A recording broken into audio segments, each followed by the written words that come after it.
சூரியனின் விழுதுகள் நிகழ்ச்சியில் இன்று உங்களை சந்திக்கின்றோம். இன்றைய நாளில் விழுதுகள் நிகழ்ச்சியில் பங்கு பெற்றுவதற்காக வருகை தந்திருக்கின்றார் இலங்கை தொழிலாளர் காங்கிரசின் தவிசாளரும் நிதி செயலாளரும் பாராளுமன்ற உறுப்பினருமான மருதபாண்டி ராமேஸ்வரன் அவர்கள். வணக்கம். வணக்கம் நவநீதன் அவர்களே, எப்படி இருக்கிறீங்க? நல்லா இருக்கிறோம். நீங்கள் எப்படி இருக்கிறீங்க? நல்லா இருக்கிறோம். ஆனால் இலங்கை தோட்டத்துறையிலே தேயிலை கொழுந்துகளை பறித்து இலங்கையினுடைய பொருளாதாரத்தின் முதுகெலும்பாக இருக்கின்ற தோட்ட தொழிலாளர்கள் நல்லா இல்லை. அதான் இருக்கிற பிரச்சனை. இந்த 1700 ரூபாய் சம்பள விவகாரத்தில் சூடுபிடிக்கும் உங்கள் தரப்பு வெல்லும் உடனடியாக என்று நாங்கள் காத்திருந்தோம். ஏன்னால் நீங்கள் பெரிய அளவில் சவால் விடுத்தீர்கள். நடக்கும், இத்தனை நாட்களில் நடக்கும், நடக்காவிட்டால் அது நடக்கும், இது நடக்கும் என்று. முதலில் இந்த 1700 ரூபாய் சம்பள விவகாரம் சம்பந்தமாக அண்மைய நாட்களில் நீங்கள் விடுத்த சில சவால்கள், நீங்கள் வெளியிட்ட சில சவால்கண்டா நீங்கள் சொன்னீர்கள், இப்படி செய்யாவிட்டால் இப்படி செய்வோம் என்று. என்ன சவால்களை நீங்கள் வெளியிட்டீர்கள்?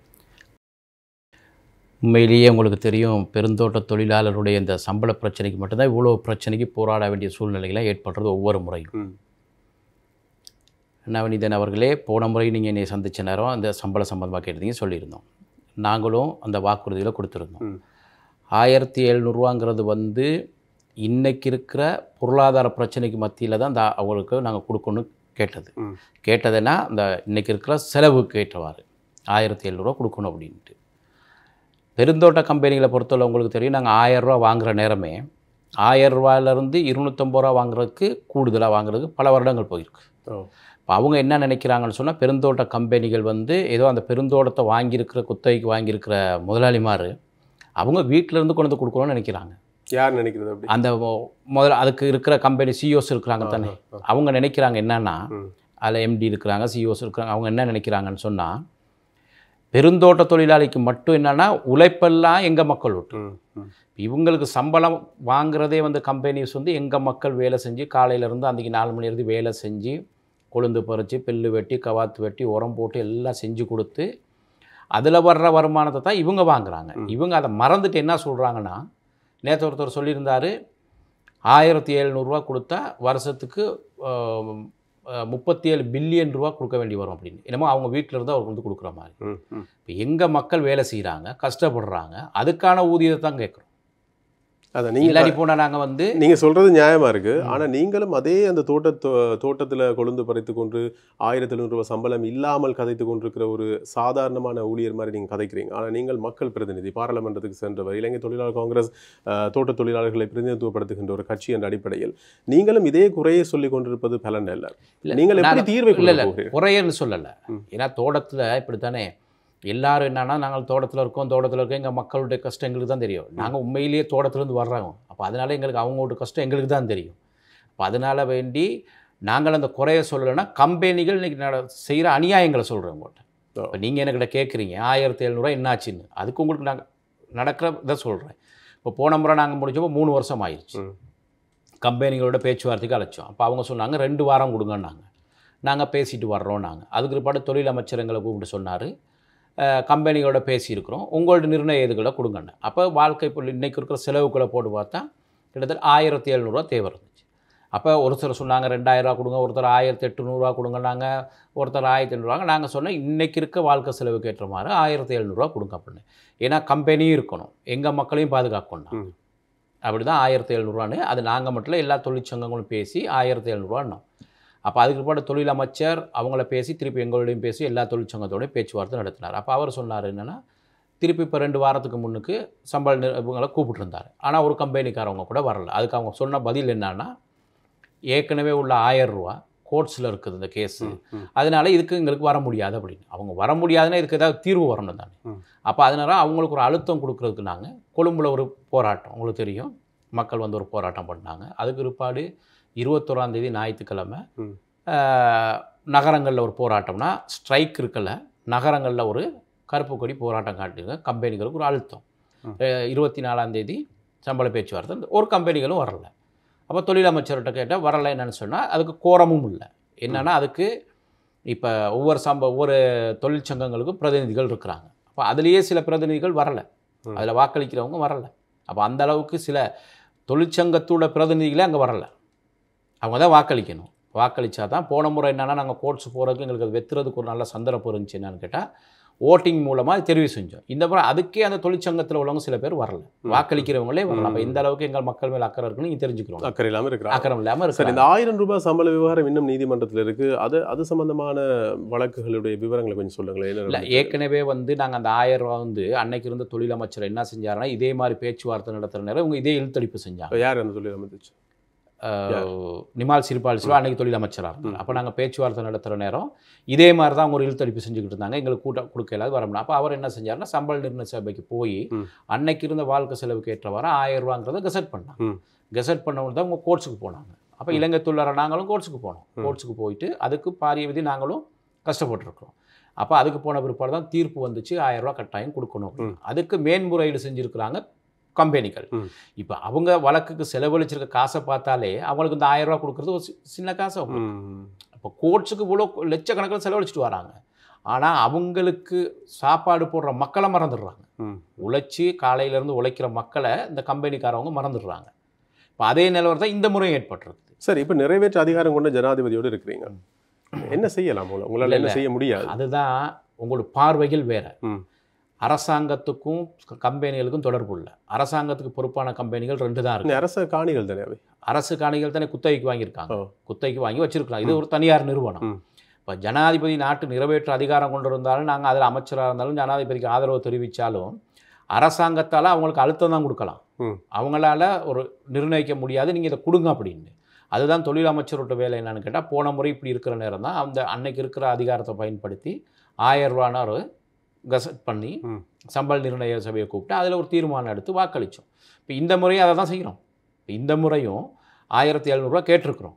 இப்போ 1700 ரூபா கேட்டு சம்பள நிர்ணய சபைக்கு தான் போக வேண்டிய ஒரு சூழ்நிலை ஏற்பட்டுருக்கு. சரி, இந்த கம்பெனிகள் சார்பாக இருக்கிற இப்போ நிறைய கம்பெனிகள் இருக்குது தானே, உண்மையிலே அதிகமாக பிரச்சனை தர்ற கம்பெனி எந்த கம்பெனி? இப்போ இந்த நாட்டில் பாராளுமன்றத்தில் இருக்கிற தம்மிகே பெர்ராவோட கம்பெனி தான் கூடுதலாக இருக்குது. அந்த கம்பெனி தான் மற்ற கம்பெனிகளாக நாசமாக்குறது அவங்களோட கம்பெனிகள் தான். அவங்க தான் இன்னைக்கு வந்து என்ன சொல்கிறாங்க, இவ்வளோ கொடுக்கலாது அவ்வளோ கொடுக்கலாது அப்படின்ட்டு. ஆனால் அவர் கேட்டால் நாட்டில் ஒரு பொருளாதார வல்லுநருங்கிறாரு. இப்போ அந்த பொருளாதார வல்லுநரோட கம்பெனிகள் தான் இந்த மக்களை இந்த அளவு கொண்டுக்கிட்டு வராங்க. அப்போ அதனால வேண்டி நீங்கள் என்னன்னு கேட்டிங்கன்னா, இப்போ 1700 ரூபா வந்து யாரும் கம்பெனி விட்டு ஓனரோ தம்மிக்கே பெறாவோ இல்லாட்டி அவரோட சிஇஓவோ அவரோட எம்டிஓ கொண்டு கொடுக்குறது இல்லை. எங்கள் மக்கள் கஷ்டப்படுறாங்க, கஷ்டப்பட்டு 4 உழைச்சி இவங்களுக்கு கொடுக்குறாங்க. இப்போ இவங்க கொழும்புல இருந்துக்கிட்டு வாங்குற லட்சக்கணக்கு சம்பளத்தை யார் இவங்களுக்கு கொடுக்குறது? எங்கள் மக்கள் ஒரு ஆள் வேலை செய்கிறது தான் அவங்க 10 பேர் இன்னைக்கு சம்பளம் வாங்குறாங்க. சரி, இந்த இந்த இந்த நிறுவனம் போன்று வேறு மற்ற நிறுவனங்களையும் குறிப்பிடுங்களேன். பிரச்சனை தர நிறுவனங்கள் இல்லை பிரச்சனை தர இந்த கம்பெனி தானே முதல் கம்பெனி. இவங்க கிட்ட தானே 3-4 கம்பெனிகள் இருக்கு. இவங்க தான் வந்து எப்போ எடுத்தாலும் இதை வந்து நாங்கள் ஏன் ஒளிச்சு மறைச்சு பேசணும்? இவங்க தான் எப்போ எடுத்தாலும் இந்த பிரச்சனை அந்த பிரச்சனைங்கிறாங்க. லாபம் ஈட்டுறதும் அந்த கம்பெனிகள் தான். இப்போ மற்ற கம்பெனிகளோட கூட சில நேரம் நாங்கள் பேச்சுவார்த்தை நடத்துகிற நேரம் சொல்லுவாங்க, நாங்கள் தர ரெடி, சில இவங்க இப்போ நாங்கள் தர ரெடியாக இருக்கோம், இந்த கம்பெனிகள் கொடுத்தா எங்களுக்கு பிரச்சனையை கொடுப்பாங்க அப்படின்னு. இப்போ 1000 ரூபா சம்பளம் கொடுக்கல, சில கம்பெனிங்க 1200 ரூபா கொடுக்குறாங்க இன்னைக்கு. அப்படி உள்ள கம்பெனிகளும் இருக்கிறாங்க. என்னென்னா இவங்க தான் போய் கம்பெனியில் காட்டி கொடுத்துட்றாங்கன்னு.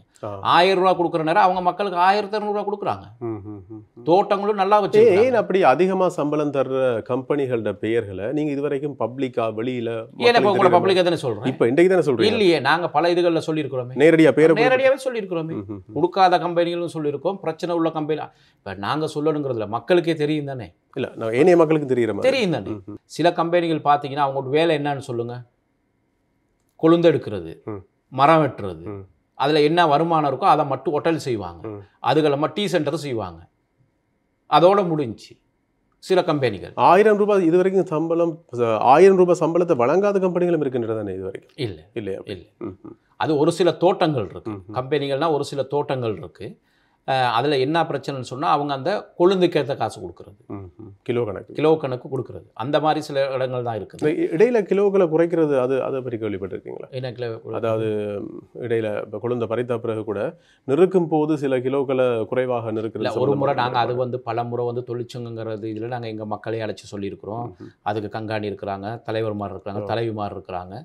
அவங்களுக்கு நாங்கள் என்ன சொல்லியிருக்கிறோன்னா, மழை காலம் வந்தால் 2 கிலோ, மற்றபடி 1 கிலோ. இல்லாடி போனால் மழை காலம் வந்தால் 3 கிலோ வெட்டுறது, மற்றபடி 2 கிலோ வெட்டணும். அதை நாங்கள் சொல்லியிருக்கிறோம். அப்போ அது வந்து என்னென்னா வேலை செய்கிற அவங்க இப்போ நாங்கள் போய் எந்த நாள் நெருக்கிறதுல தானே எங்களோட மக்கள் தான் நெருப்பாங்க. இப்போ அந்த நேரம் வந்து கம்பெனிக்காரவங்க என்ன செய்வாங்க, ஃபேக்ட்ரிக்கு 2 கிலோ வெட்டிக்கிடுவாங்க, டிரான்ஸ்போர்ட்டுக்கு வெட்டிக்கிடுவாங்க. என்னென்னு கேட்டால் கொண்டு போகிறதுக்குள்ள கொண்டு வீணாக போயிடுங்க.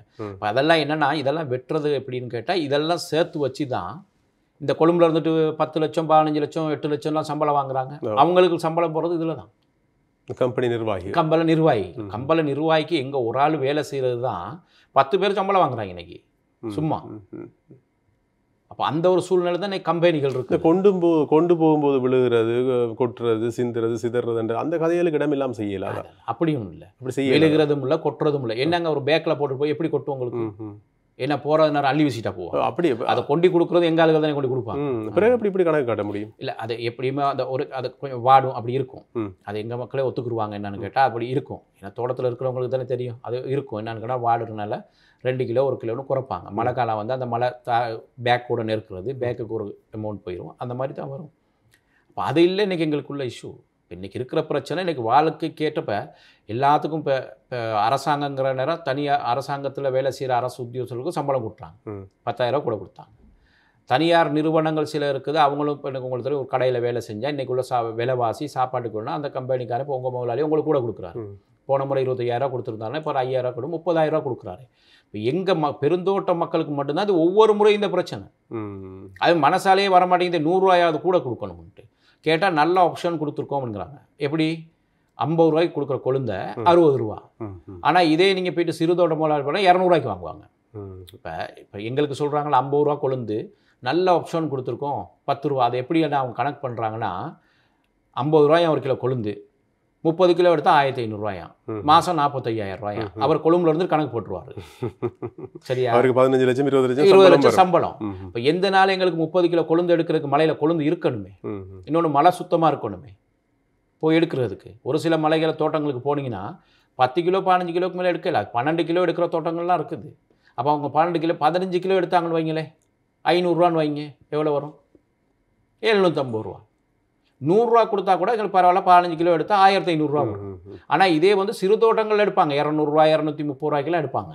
எங்ககிட்ட எடுக்கிறது 40 ரூபா 50 ரூபா. சரி, இலங்கை தொழிலாளர் காங்கிரஸ் இந்த விடயத்தில் என்ன ஆக்கபூர்வமான இல்லை, இப்போ நாங்கள் அதுக்கு தான் கம்பெனிகளுக்கு ஒரு அழுத்தம் கொடுத்துருந்தோம். அழுத்தம் தானே கொடுக்க முடியும், அதை தாண்டி என்ன செய்ய முடியும்? இல்லை, அதுதான் கொடுத்துருந்தோம். இப்போ இன்றைக்கி தொழில் அமைச்சரோட பேசியிருக்கிறோம். எங்களோட தலைவர் கௌரவ செந்தில் தொண்டமான் அவர்கள், அமைச்சர் ஜீவன் தொண்டமான் அவர்கள், நான் இன்றைக்கு தொழில் அமைச்சரோட பேசணும்.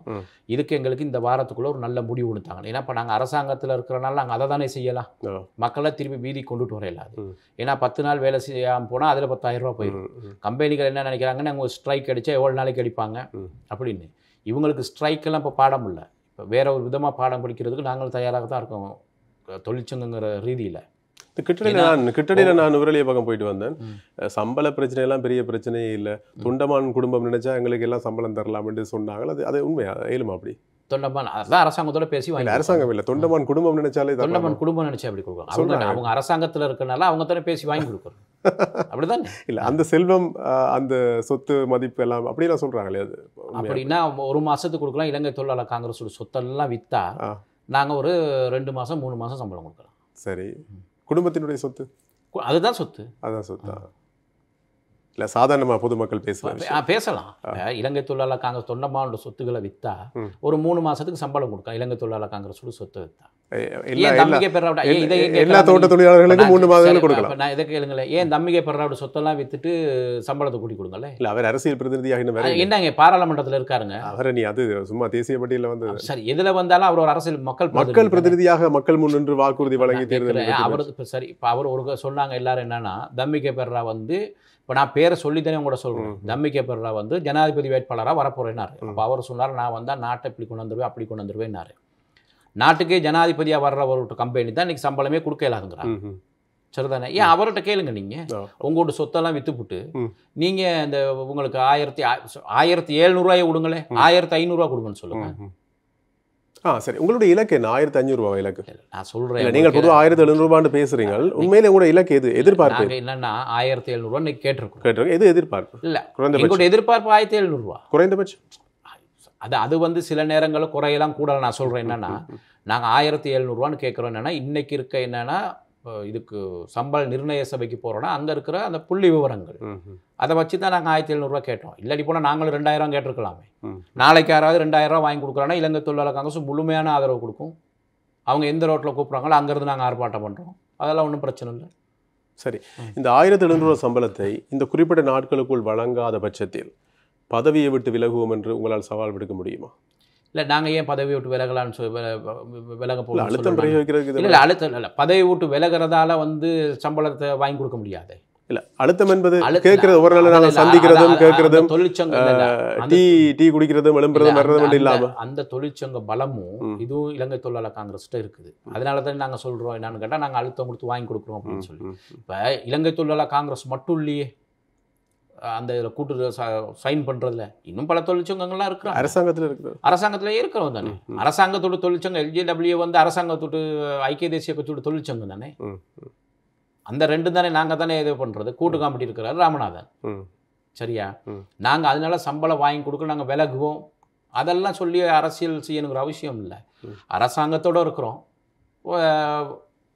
அது எந்த வழியிலையாவது எங்கள் மக்களுக்கு வாங்கி கொடுக்கணும். சில வேளை அந்த தேர்தல் நெருங்கும் போது நான் பதவி விட்டு விலகுவேன் என்று விலகிறது அந்த கடந்த முறை அறகலைய நேரத்தில் ஜீவன் தொண்டமான் விலகி மக்கள் மத்தியில் அபிமானத்தை பெற்றது. அந்த நாடகம் இலங்கை தொழிலாளர் காங்கிரஸ் அப்படியானால் ஜீவன் தொண்டமான் விலகினார் என்னன்னு கேட்டா அறகல நேரத்தில் அன்னைக்கு இருக்கிற அரசாங்கத்தில் எல்லாரும் பதவி விலகினார். ராஜாங்க அமைச்சை விட்டு விலகினார். பிறகு பார்த்தா கேபினட் அமைச்சர் கிடைச்சது. ஆமா, அதுல என்னங்க தப்பு? ராஜாங்க அமைச்சை விட்டு விலகினார், கிடைத்தது கேபினட் அமைச்சு. அன்னைக்கு அரசாங்கத்தில் இருந்து இந்த அரசாங்கம் சரியில்லைன்னா 69 லட்சம் வாக்கு வாங்கின ஒரு ஜனாதிபதியை நாட்டு மக்கள் வேணான்னு விரட்டினாங்க. அப்போ அதில் ராஜாங்க அமைச்சராக ஜீவன் தொண்டமான் இருக்கிறதுல என்ன இருக்குது பிரயோஜனம்? நாட்டு ஜனாதிபதி கொஞ்சம் நாட்டு ஜனாதிபதியை வேணான்னு விரட்டினாங்க. இன்னைக்கு இருக்கிற ஜனாதிபதி அன்னைக்கு இருக்கிற நாட்டு சூழ்நிலை இன்னைக்கு இருக்குதா? சரி, உங்களோட ஊடகத்தில் நீங்கள் சொல்லுங்கள். நீங்கள் நல்ல ஒரு ஊடகவியலாளர், சிரேஷ்ட ஒரு ஊடகவியலாளராக இருக்கிறீங்க. நீங்கள் சொல்லுங்கள், அன்னைக்கு நாட்டில் இருந்த பொருளாதாரம் இன்னைக்கு இருக்க பொருளாதாரம், ரணில் விக்ரமசிங்க ஜனாதிபதியாக இருக்கிற பொருளாதாரம் எப்படி இருக்குது? அது சரி. ஆனால் வாகன இறக்குமதி இல்லை. வாகன இறக்குமதி அன்னைக்கு நான் கேட்குறேன், டீசலுக்கு நீங்கள் போலிங்கில் இருக்க வேண்டிச்சு, கேஸுக்கு போலிங்கில் இருக்க வேண்டிச்சு, அரிசிக்கு போலிங்கில் இருக்க வேண்டிச்சு, சம்பளம் வருமா வராதான்னு சொல்லிருந்துச்சு. இன்னைக்கு உங்களுக்கு இதெல்லாம் கிடைக்குதா இல்லையா? நீங்கள் டீசலுக்கு போலிங் நிற்கிறீங்களா? இல்லை. ஆனால் வாகன இறக்குமதி செய்தால் நிற்க வேண்டி வரும்னு சொல்கிறாங்க. சரி, அதே மாதிரி கடனை செலுத்த வேண்டிய நிலைமை வந்தாலும் நிற்க வேண்டி வரும். கொஞ்சம் பாருங்க, இப்போ இந்த காலத்தில் அவர் பாரம் எடுக்கிற நேரம் ட்ரெஷரியில் என்ன சொன்னாங்க? ₹1 காசே இல்லைன்னாங்க. எங்களுக்கு சம்பளமே இன்னைக்கு இந்த நாட்டில் இந்த அவர் பாரம் எடுத்த பிற்பாடு ஒரு பிரச்சனை இல்லாமல் வருஷமாக ஓடிக்கிட்டு இருக்கு தானே. அப்போ ஒவ்வொன்றா தாங்க வரணும். இன்றைக்கி வெளிநாட்டு நிறுவனம் எத்தனை வருது இந்த நாட்டுக்கு? எத்தனை வெளிநாட்டு ஜனாதிபதிகள் போகிறாங்க? இப்போ இன்றைக்கி எந்த அபிவிருத்தி நிப்பாட்டப்பட்டிருக்கு?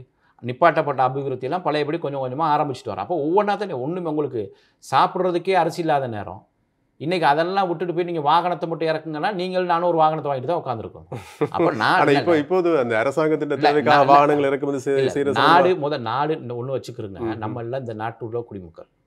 நாடு நல்லா இருந்தால் நம்ம நல்லா இருக்கலாம். நாடு நல்லா இருக்கிறதுக்கான ஒரு வழியை பார்த்து விடணும். அந்த வழியை இன்னைக்கு ஜனாதிபதி தேடிட்டு வராங்க. ரணில் விக்ரமசிங்கவால் முடியும் என்ற நம்பிக்கை எப்படி அப்போது ஜீவன் தொண்டமானுக்கு வந்தது? அதாவது கோட்டாபய ராஜபக்ச போன பிறகு இவர் ஆட்சி பொறுப்பை இவர் கையெடுக்கும் போது இவர் அமைச்சராக இணைந்து கொண்டார். அப்போ ஆரம்பத்தில் இப்போது நாடு நல்ல நிலைமைக்கு வந்திருக்குன்னு நீங்கள் சுட்டி காட்டுறீங்க. ஆனால் இதே ஒரு 2 வருஷத்துக்கு முதல் ரணில் விக்ரமசிங்கவால் முடியும் என்ற நம்பிக்கை எப்படி ஜீவன் தொண்டமானுக்கு தெரிந்தது? அதான் அரசியல் அனுபவங்கள். எப்படி அந்த சின்ன வயசுல இல்லை, நாட்டில் இவ்வளவு மக்களுக்கு வரும்னா அவர் சட்டம் படித்தவர் தானே, அவருக்கும் தெரியும் தானே. சரி, அதே மாதிரி பார்த்தீங்கன்னா மற்றவங்களாம் அவரை நம்பி தானே வந்தாங்க.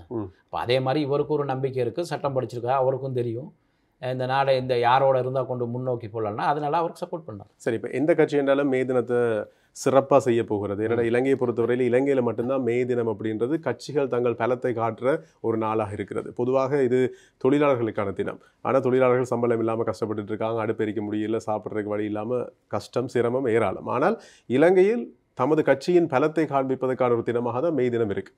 எல்லா கட்சிகளும் அதை செய்யும். எப்படி நீங்கள் செய்ய போகிறீங்க? சம்பளத்தை வாங்கி கொடுக்க முடியல, பிறகு எப்படி இலங்கை தொழிலாளர் காங்கிரஸோட மே தினம் எங்கே நடக்க போகுது? என்ன திட்டம்? தொழிலாளர் மே தினம் அப்படின்னீங்க, எல்லா கட்சி கொஞ்சம் இருங்க, தொழிலாளர் மே தினம் நீங்கள் அப்புறம் நீங்கள் எப்படி செய்ய போகிறீங்கன்னா எங்களுக்கு ஒரு கட்சினா நாங்களும் செய்ய தானே வேணும். நீங்கள் ஒன்று வச்சுக்கிறீங்க, இன்னும் அடுப்பு எரிக்கை இல்லாமலாம் எங்கள் மக்கள்லாம் இல்லை. நான் ஏன்னா ஏற்கனவே சொல்லியிருக்கேன் என்னான்னு கேட்டால், பெருந்தோட்ட மக்களை பொறுத்தளவில் இன்னைக்கு நகர மக்களோட நல்லா வாழ்கிறோம். சொல்லியிருக்கிறேன் என்னன்னு கேட்டால், நீங்கள் ஒரு சில நகரங்களுக்கு போய் பார்த்தீங்கன்னா இன்னும் அவங்களுக்கு குடிக்கிறதுக்கு தண்ணி இல்லாமல் இருக்காங்க, டாய்லெட் இல்லாமல் இருக்கிறாங்க, மின்சாரம் இல்லாமல் இருக்காங்க. எங்களை மக்களை பொறுத்த ஆனால் எங்களுக்கு கஷ்டம் இருக்குது இல்லைன்னு சொல்லலை. இன்றைக்கி கல்வி கற்று எல்லா துறைகளுக்கும் போயிருக்கிறோம். எந்த துறையிலும் நாங்கள் இல்லைன்னு இல்லை. நாங்கள் இன்னைக்கு நல்லா அதான் சொல்கிறேன், நகர மக்களோட நல்லா இருக்கோம். இப்போ நீங்கள் மலசில கூட இல்லாத தோட்டங்கள் இல்லையா? இருக்கு, வசதி இல்லாத தோட்டம். என்னங்க நீங்கள் வாங்க, நான் கொழும்புல 2 தோட்டத்துக்கு கூப்பிட்டு போகிறேன் உங்களை. நீங்கள் அதை வந்து பார்த்துட்டு சொல்லுங்க. கேட்டால் கொழும்புன்னு சொல்கிறீங்க தானே, அங்கே வந்து பாருங்கள். அதை விட நாங்கள் நல்லா தானே இருக்கிறோம்.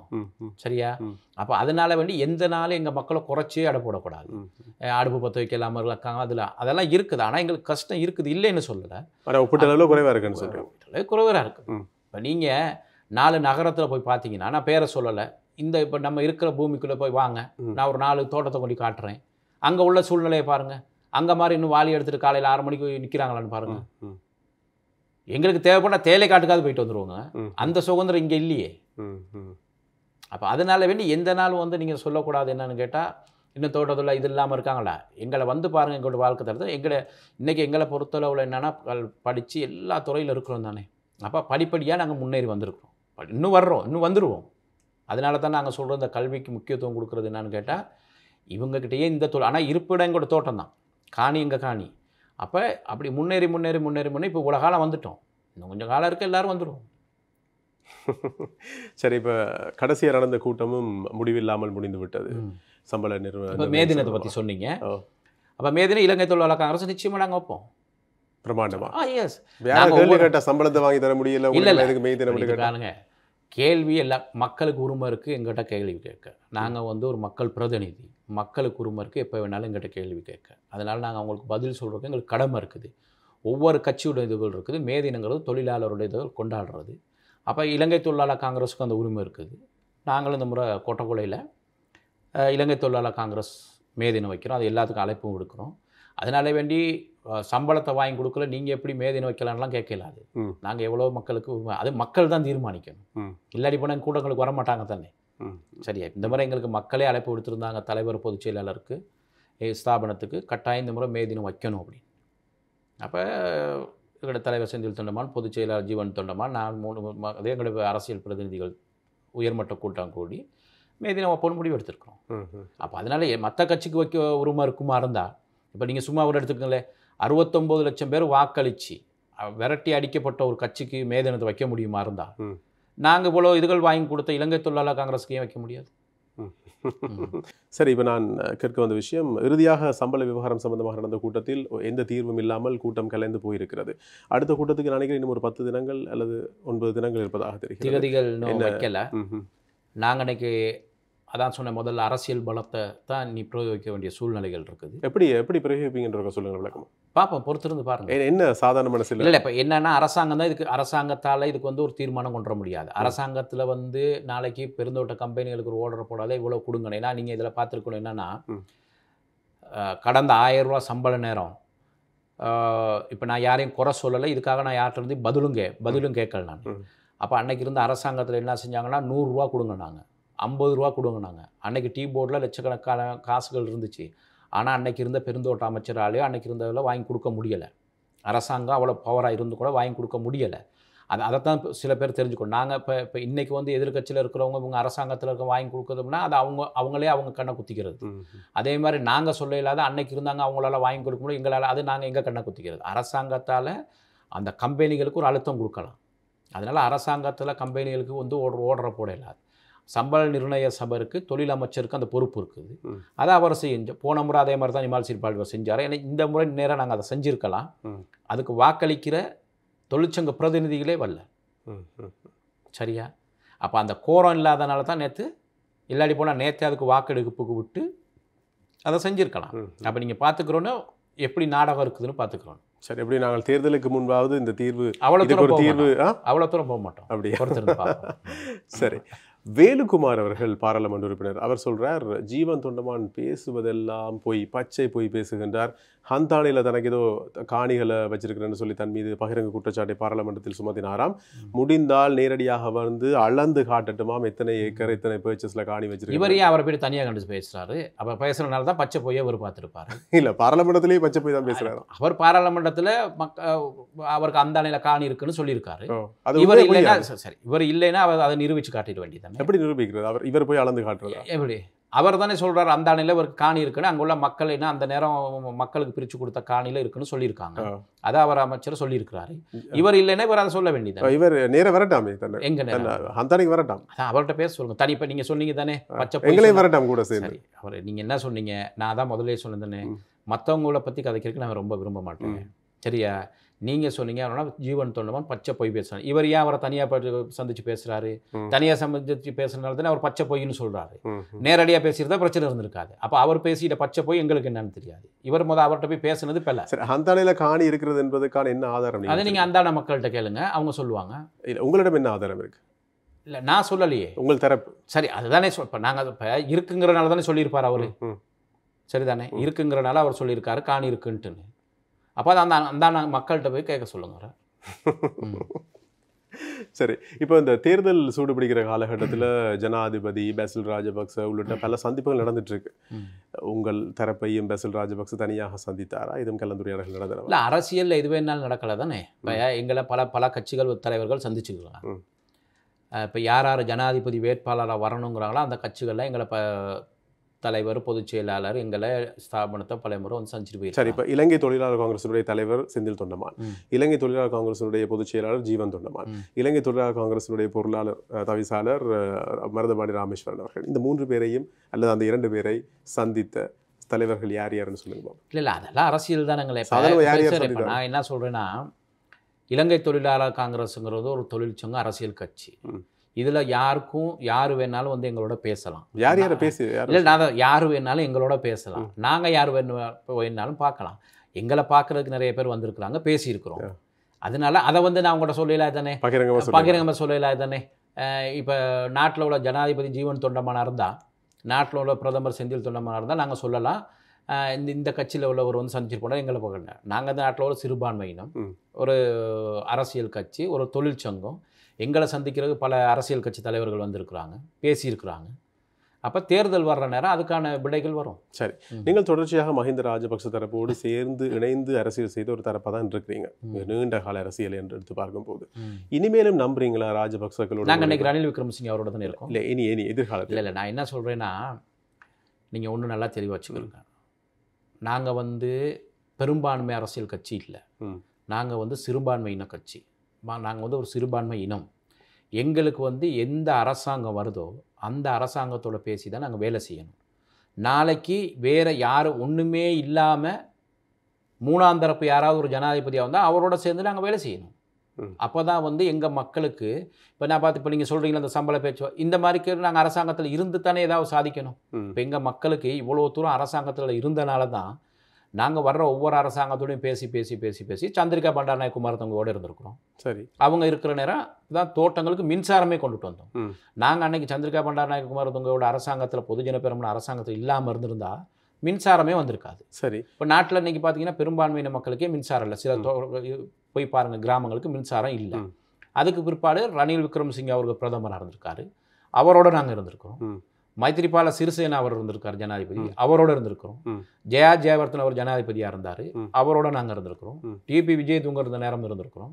இன்னைக்கு மஹிந்த ராஜபக்ஷ அவர் 10 வருஷம் காலம் ஜனாதிபதியாக இருந்தார், அவரோட இருந்து. மைத்ரிபால சிறிசேனாவோட என்ன பதவியில் இருந்தீங்க?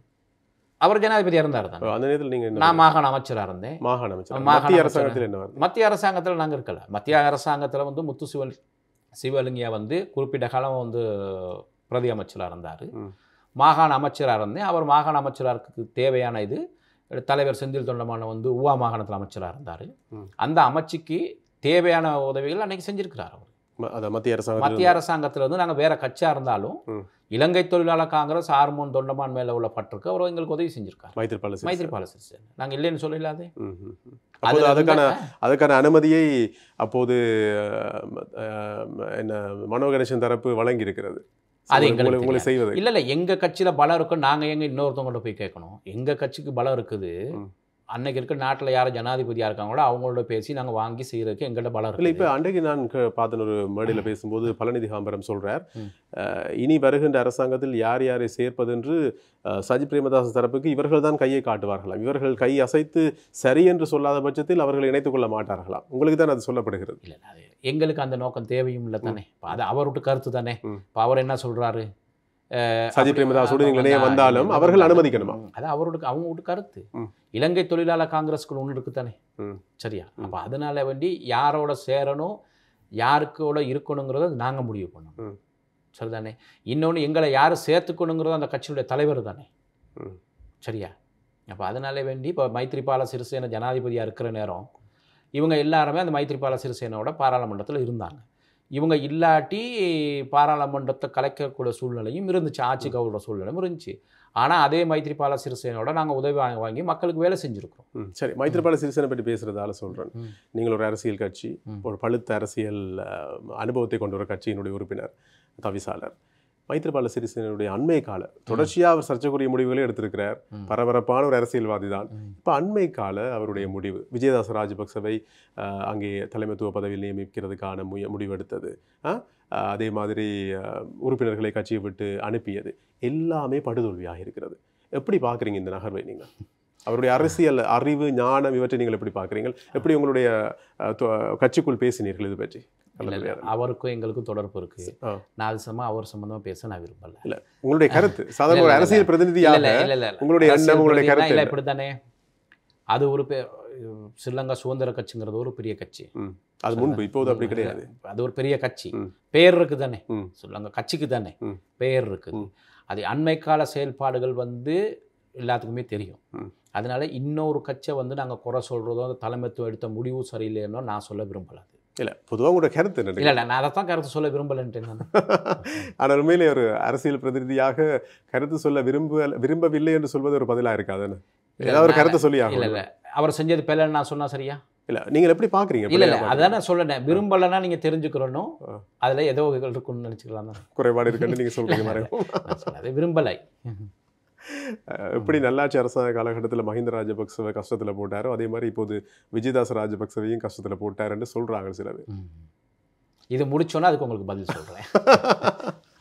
சரி, நன்றி. இன்றைய விடுதல் நிகழ்ச்சிக்கு கலந்து கொண்டமைக்கு முடிந்தவரை முயற்சியுங்கள். மிக வேகமாக தொழிலாளர்களுக்கு, தோட்ட தொழிலாளர்களுக்கு சம்பளத்தை பெற்றுக் கொடுங்கள். 1700 ரூபாவை நாங்கள் கழுகு கண்களால் கவனித்துக் கொண்டிருக்கிறோம் உங்களுடைய செயற்பாடுகள் சம்பந்தமாக. நன்றி நவநீதன் அவர்களே. ஏன்னா உங்களுக்கு தெரியும், பெருந்தோட்ட மக்கள் தான் எங்கள் உயிர் நாடி. எப்போதுமே நாங்கள் அதில் தான் வந்திருக்கிறோம். இன்னும் நாங்கள் தோட்டத்தில் இருக்கிறது காரணம் என்ன? எங்கள் சமூகம் எங்களுக்கு வாக்களித்து எங்களை அனுப்புகிறாங்க. என்றைக்குமே இலங்கை தொழிலாளர் காங்கிரஸ் பெருந்தோட்ட மக்களை கஷ்டத்தில் போட்டதில்லை. அன்னன்னைக்கு உள்ள அந்த அரசியல் சூழ்நிலைக்கு அந்த மாதிரி நாங்கள் இருக்கிற அரசாங்கத்தில் போய் இது உங்களுக்கு தெரியும், கம்பெனியோட ஒரு போராடக்கூடிய சூழ்நிலைகள் மக்களுக்கும் நல்லா தெரியும். இந்த கம்பெனியுடைய அராஜகத்தை இல்லாமக்கணுங்கிறது தான் எங்கள்கிட்ட எதிர்பார்ப்பு. அதுக்கு தான் நான் போன முறை உங்கள்கிட்ட சொல்ல இப்பயும் சொல்கிறேன், அரசியல் தொழிற்சங்கங்கள்லாம் வேறு, எல்லாரும் ஒன்றா இருந்து செயல்படணுங்கிறதுக்கு காரணம் என்னன்னு கேட்டால், இந்த கம்பெனிகளுக்கு ஒரு முடிவு கட்டணும். அதை நான் நினைக்கிறேன். இந்த சம்பளத்துக்கு பிற்பாடு ஒரு எல்லா தொழிற்சங்கம் இன்றைக்கி இப்படி தான் பெருந்தோட்ட மக்கள் மேலே அக்கறை இருக்கிறவங்களுக்கு இன்றைக்கி அந்த துடிப்பு இருக்குது. இல்லாதவங்க தான் நாங்கள் செய்கிற போராட்டத்தில் கலந்துக்கிறக்கூடாது, அது தனிப்பட்ட போராட்டம், அதெல்லாம் சொல்கிறதெல்லாம் அந்த மக்கள் மேல் அக்கறை இல்லாதனால ஏதோ ஒரு காரணத்தை எங்கள் மேலே போட்டுட்டு இருந்துடுறாங்க. நான் நினைக்கிறேன் இந்த சம்பளத்தில் மக்கள் மேலே அக்கறை இருக்கிறவங்க எங்களோட தொடர்பு இருக்கிறாங்க, அது எங்களுக்கு தெரியும். அதனால் எதிர்வர்ற காலத்தில் நான் நினைக்கிறேன் நிச்சயமாக பெருந்தோட்ட மக்களுக்கு நல்ல ஒரு நியாயமான சம்பளம் கிடைக்கும். அதுக்கு நாங்கள் போராடுறதுக்கு தயாராகவும் இருக்கோம். அதே மாதிரி ஏனைய தொழிற்சங்கங்களும் அதுக்கு ஒத்துழைக்கணும். இதில் தேர்தல் காலம் இல்லை, அரசியல் இல்லை, பெருந்தோட்ட மக்களுடைய வாழ்க்கை உரிமை போராட்டம் அது. அதில் எல்லாரும் ஒன்றிணைந்து செயல்படணும். அப்போ தான் நமக்கு வெற்றி கிட்டும். மலையக மக்களோட நீங்கள் பலமுறை நான் சொல்லியிருக்கிறேன், என்னென்னு கேட்டால், நாங்கள் இன்னும் ஒரு படி நகர மக்களுடைய சரி ஏனைய மக்களோட வளர்ச்சி வந்திருக்கிறோம். எதிர்காலத்தில் நிச்சயமாக நாங்கள் அது எங்களோட சமூகத்துக்கு கல்வி தான், அதை நிச்சயமாக எங்கள் சமூகம் செய்து காட்டுவார்கள் என்று கூறி இந்த முறை விருதுகளுக்கு அழைத்ததுக்கு நவநீதனுக்கு நன்றி கூறி விடைபெறுகிறேன். நன்றி. நன்றி. இப்போது இன்றைய விருதுகள் நிகழ்ச்சி நிறைவுக்கு வருகிறது. இன்றும் எங்களுடைய நிகழ்ச்சியிலே கலந்து கொண்டிருந்திருந்தார் பாராளுமன்ற உறுப்பினரும் இலங்கை தொழிலாளர் காங்கிரசுடைய தவிசாளரும் நிதி செயலாளருமான மருதவாணி ராமேஸ்வரன் அவர்கள். தயாரிப்பாளர் சந்திரசேகரன் விஜயோடு விடைபெறுகின்ற நான் உங்கள் நவநீதன். நன்றி, வணக்கம்.